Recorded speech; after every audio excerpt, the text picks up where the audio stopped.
Chapter 1. Farmer and Soldier. At the height of its power, the great Roman Empire stretched from the deserts of Africa to the borders of northern England.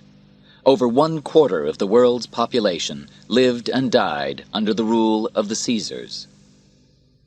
In the winter of AD 180, Emperor Marcus Aurelius's 12-year war against the people of Germania was coming to an end. There was one last battle to win.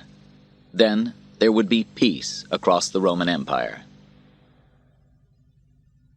The man walked through the sun-warmed Spanish field, his hand touching the wheat.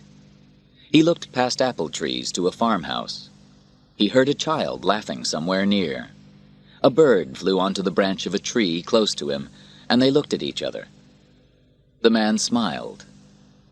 Suddenly, the sound of shouts and horses frightened the bird, and it flew up into the air.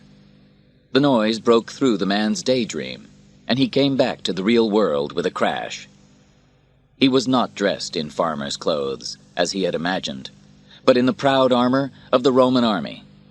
The field was burnt and muddy from battle, without a green leaf on it.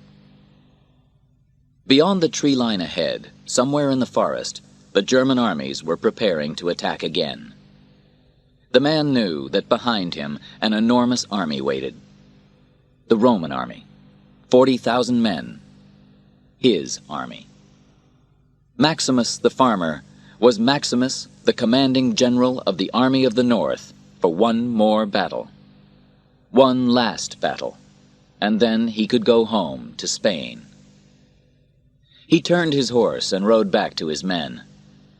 30-year-old Maximus was a great general, a man they could trust. He moved among them, checking that they were ready for battle. He looked back frequently to the line of trees. Some of his officers were warming themselves around a fire, and Maximus joined them.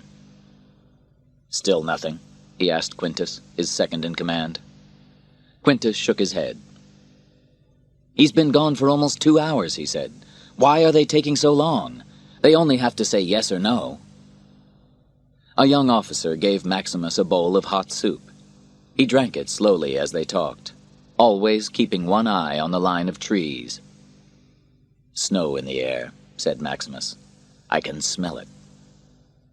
"Anything's better than this German rain," Quintus said, looking out at the mud in front of his men. Suddenly, there was a shout. "He's coming!"